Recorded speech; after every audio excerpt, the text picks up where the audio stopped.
Hello children, praise Lord. Welcome to kids story time. పిల్లలు, ఈ kids story time ద్వారా మీరు అందరూ బ్లెస్ అవుతున్నారు కదా. మరి మీ ఫ్రెండ్స్ అందరికీ షేర్ చేయండి. దేవుని వాక్యాన్ని వారికి కూడా వినిపించి దేవుని ఆశీర్వాదాలు పొందుకోండి. ఓకే చిల్డ్రన్, మరి ఈరోజు లెసన్లోకి మనం అందరం వెళ్ళిపోదామా? ఓకే పిల్లలు, ఒక ఊరిలో ఒక రివర్ ఉంది పిల్లలు. ఆ రివర్ పక్కన ఒక పెద్ద చర్చ్ ఉంది, అంటే దేవుణ్ణి ఆరాధించే స్థలం. చాలామంది చుట్టుపక్కన ఉన్న ఇళ్లలో నుండి ప్రతి ఆదివారం ఆ చర్చ్కి వచ్చి దేవుని వాక్యాన్ని వింటూ ఉండేవాళ్ళు. మీరు కూడా చర్చ్కి వెళ్తారు కదా పిల్లలు? వెరీ గుడ్, ఖచ్చితంగా చర్చికి వెళ్ళాలి. ఓకేనా? లైవ్ వస్తుంది కదా అని చాలామంది పిల్లలు ఇళ్ళల్లో ఉండిపోయి నేను లైవ్ చూస్తాలే మమ్మీ, నువ్వు చర్చికి వెళ్ళు మమ్మీ అని చాలామంది ఇళ్ళల్లో ఉంటూ సండే స్కూల్కి వెళ్ళకపోతే ఖచ్చితంగా దేవుని వాక్యాన్ని వినటానికి దేవుని మందిరానికి వెళ్ళాలి. ఓకేనా చిల్డ్రన్?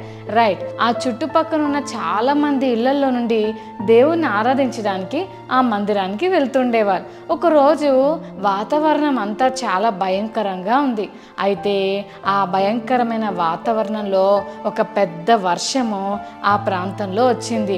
ఒకేసారి మబ్బులు, మేఘాలు, వర్షం వస్తే చాలా భయం వేస్తుంది కదా పిల్లలు. మీకు వర్షం అంటే భయమా?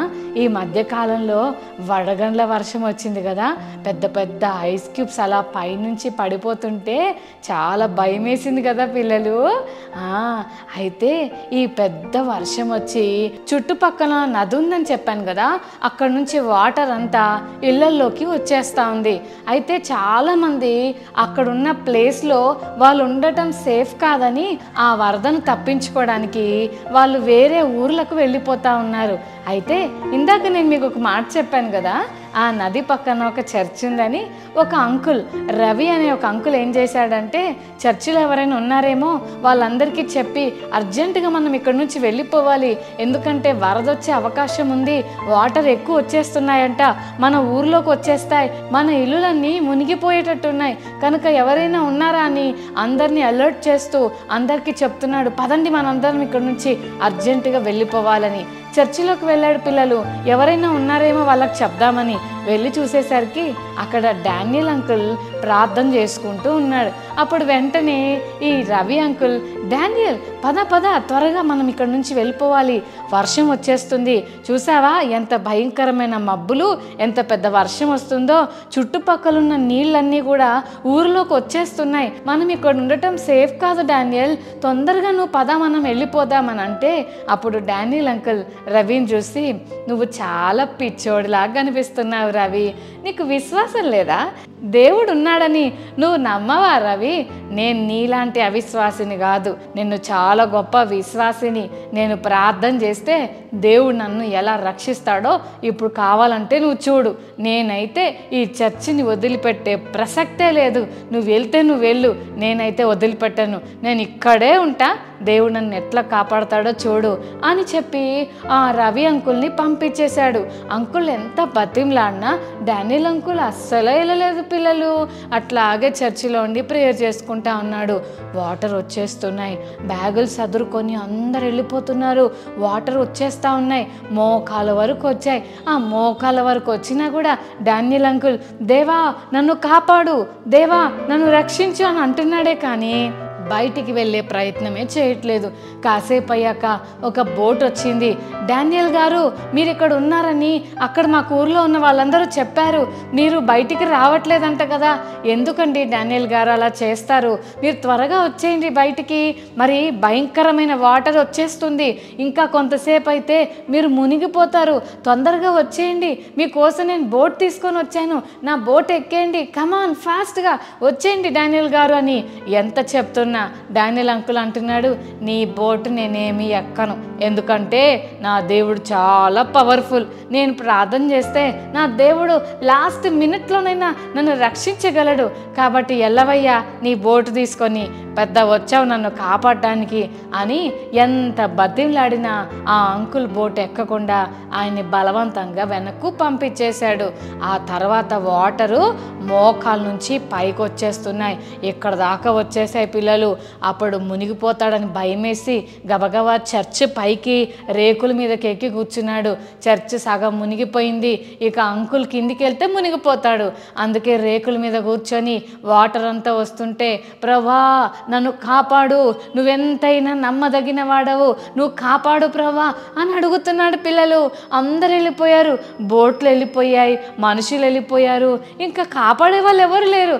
ఆ టైంలో ప్రార్థన చేస్తూ ఉంటే ఆ పైన రేకుల మీద ఎవరో ఒక మనిషి 2 చేతులు ఎత్తున్నాడేంటి అని పైన ఎవరైనా ఇంకా మిగిలిపోయారేమో, ఎక్కడైనా చెట్లలో ఇళ్లలో ఇరుక్కుపోయారేమో అని వాళ్ళని సేవ్ చేయడానికి పైనుంచి హెలికాప్టర్ తిరుగుతూ ఉంది. పిల్లలు ఆ చర్చ్ మీద ఉన్న రేకుల మీద నిలబడి చేతులెత్తి ప్రార్థన చేస్తున్న ఈ డానియల్ అంకుల్ వారికి కనబడ్డారు. వెంటనే ఆ పైకి వచ్చి నిలబడి, బాబు నువ్వు ఒక్కడివే ఉండిపోయావా, కమాన్ ఇదిగో ఒక తాడు వేస్తున్నా, త్వరగా రా, పైకి రా, ఎక్కువ, ఈ తాడు పట్టుకొని వచ్చేసే, నేను లోపలికి లాగేసుకుంటామని హెలికాప్టర్లో నుంచి పైనుంచి పిలుస్తూ ఉన్నారు.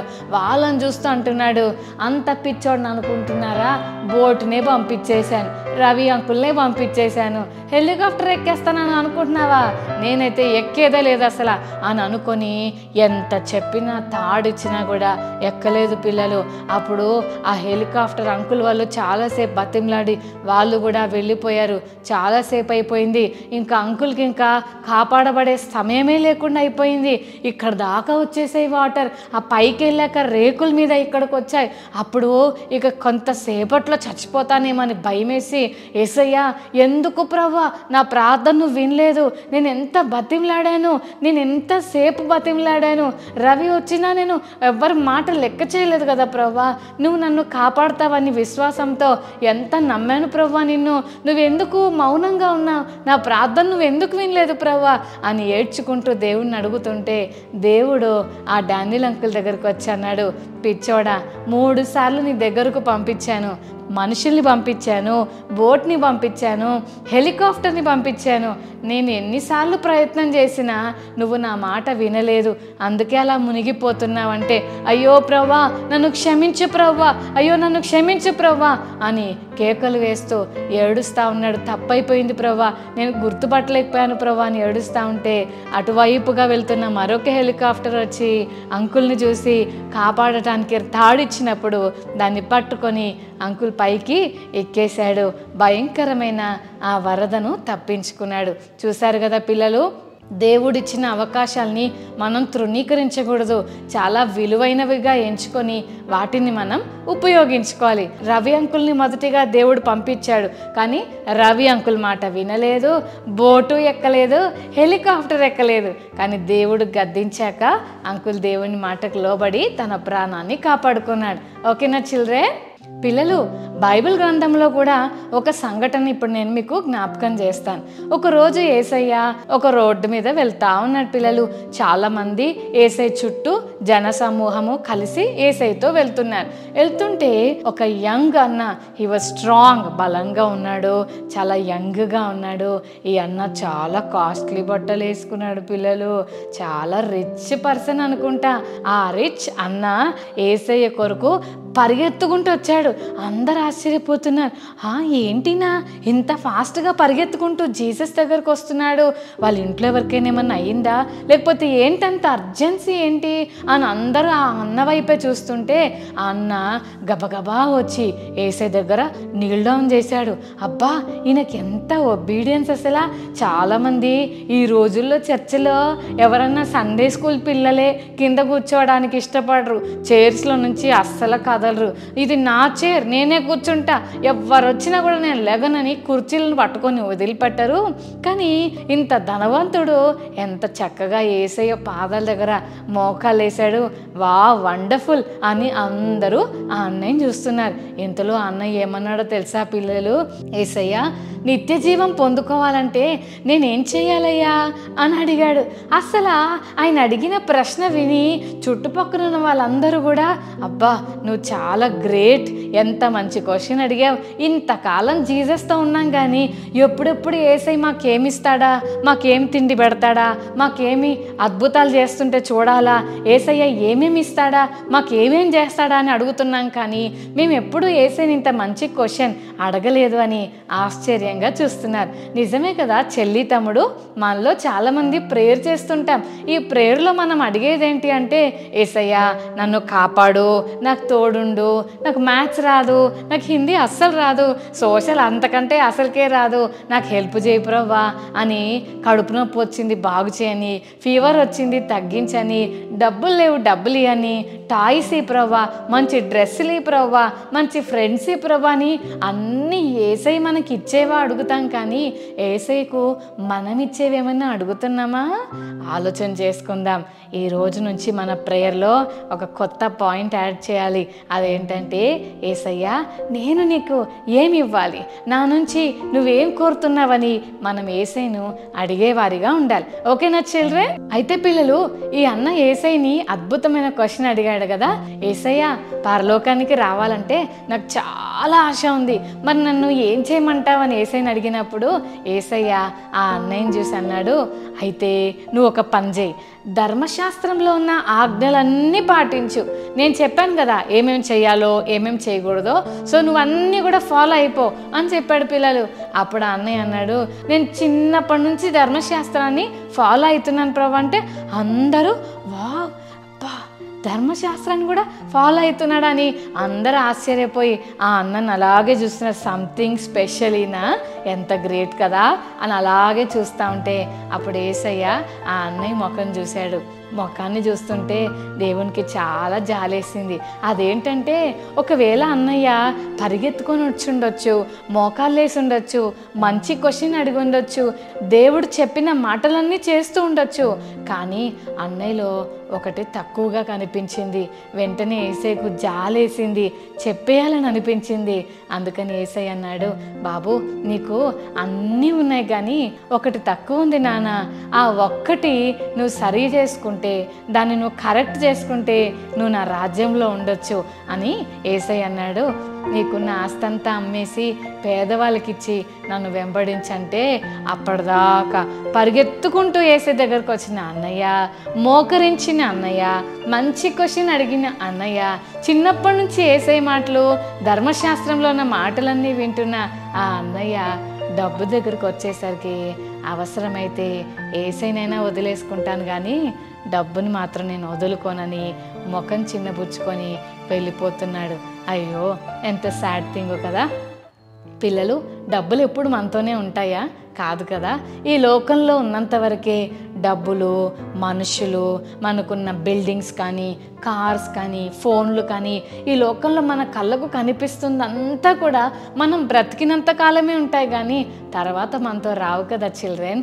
మరి ఈ అన్నయ్య ఎంత ఫూలిష్గా నిర్ణయం తీసుకున్నాడో కదా. దేవుడు అన్నయ్యకు ఒక గొప్ప ఆపర్చునిటీ ఇచ్చాడు. అదేంటంటే, నీకున్న ఆస్తిని అంతా వదిలిపెట్టేసి నన్ను ఫాలో అవ్వు అని దేవుడు చెప్తే ఆ మాటకు అన్న ఒబే అవ్వలేదు పిల్లలు. ఆ ఒక్క విషయంలో అన్నయ్య లోబడలేదు. దానివల్ల గొప్ప పరలోక రాజ్యాన్ని పోగొట్టుకున్నాడు. చెల్లి తమ్ముడు, నేను చాలా విషయాల్లో బాగున్నాను కదా, ఆ ఒక్క డబ్బే కదా, దాంట్లో ఏముందిలే, వెళ్ళిపోవచ్చులే పరలోక రాజ్యం అని చాలాసార్లు మనం కూడా చిన్న చిన్న మిస్టేక్స్కి ఎక్స్క్యూజెస్ తీసేసుకొని, ఏం కాదు ఒక్క సినిమానే కదా, ఒక్క బూత్ మాటే కదా, ఒక్కసారి కదా నేను అబద్ధం ఆడింది అని చాలాసార్లు మనం దేవునికి దూరం అవుతున్నాం. మీకు మాట చెప్పాలా పిల్లలు, అంత గొప్ప హెవెన్ని పోగొట్టుకోవడానికి చిన్న పాపమైన చాలు. చూడండి, అంత గొప్ప హెవెన్ని చిన్న ధనం కొరకు అన్నయ్య వదిలేసుకున్నాడు. చూసారా, దేవుడిచ్చిన గొప్ప ఆపర్చునిటీని అన్నయ్య పోగొట్టుకున్నాడు. చెల్లి తమ్ముడు, ఈరోజు మనం ఏం నేర్చుకుంటున్నామంటే, దేవుడు మనకిచ్చిన అవకాశాలని ఏది కూడా మనం పోగొట్టుకోకూడదు. ఎందుకంటే యేసు ప్రభు త్వరగా రాబోతున్నాడు పిల్లలు. ఆయన వచ్చేసరికి మనం రెడీగా ఉండాలి. ఎప్పుడు వస్తాడో తెలీదు. అందుకని పరలోక రాజ్యానికి మనం ఎప్పటికప్పుడు ప్రిపేర్ అవుతూ ఉండాలి. ఇందాక మనము డానియల్ అంకుల్ గురించి నేర్చుకున్నాం కదా. దేవుడు డానియల్ అంకుల్ని కాపాడటానికి 3 అవకాశాలు ఇచ్చాడు. ఆ 3టిని పక్కన పడేశాడు. ఎట్లాగైనా ఫైనల్గా సారీ చెప్పి అంకుల్ తన ప్రాణాన్ని కాపాడుకున్నాడు. కానీ ఈ ధనవంతుడైన ఈ యవనస్తుడు అయిన ఈ అన్నయ్య దేవుడిచ్చిన అవకాశాన్ని పోగొట్టుకున్నాడు. యేసే కంటే మన జీవితంలో ఏది ఎక్కువగా ఉంది చిల్డ్రన్? మనకి ఏది ఎక్కువ ఉండకూడదు. మనం 100% యేసయ్యను ప్రేమించగలిగితే, యేసయ్య కోసం దేన్నైనా వదులుకోవడానికి మనం రెడీ అయినప్పుడు ఆ గొప్ప రాజ్యానికి దేవుడు మనల్ని వారసులుగా చేస్తాడు. ఎందుకంటే యేసయ్య నిన్ను నన్ను రక్షించడానికి హెవెన్ను వదులుకొని వచ్చాడు కదా.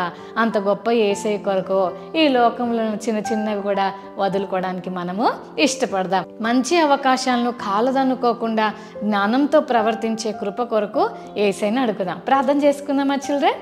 ఓకే, కళ్ళు మూసుకోండి, ప్రార్థన చేసుకుందాం. ప్రేమగల తండ్రి, మీకు వందనాలు. డానియల్ అంకుల్కి మీరు ఇచ్చిన 3 అవకాశాలను మొదట పోగొట్టుకున్నాడు. కానీ తర్వాత నీవు మాట్లాడిన తర్వాత సరిచేసుకొని తన ప్రాణాన్ని కాపాడుకున్నాడు. ధనవంతుడైన ఆ అన్నయ్య మరి మీరిచ్చిన అవకాశాన్ని కాలతన్ని డబ్బు కోసం పరలోక రాజ్యాన్ని వదిలేసుకున్నాడు. ఆ అన్నయ్యలాగా మేము ఉండక ప్రభువా, మీరు మాకు ఇచ్చిన మంచి అవకాశాలని ఎలా ఉపయోగించుకోవాలో తగిన జ్ఞానం మాకు అనుగ్రహించండి. నీవు త్వరగా రాబోతుండగా మా హృదయాలను సిద్ధపరిచి వివేకంతో జ్ఞానంతో ప్రవర్తించినట్లుగా నీ కృప ఈ కిడ్స్ స్టోరీ టైం వింటున్న ప్రతి చెల్లికి తమ్ముడికి మా అందరికీ అనుగ్రహించమని యేసు నామమున వేడుకొని ప్రార్థిస్తున్నాం తండ్రి. ఆమేన్, ఆమేన్.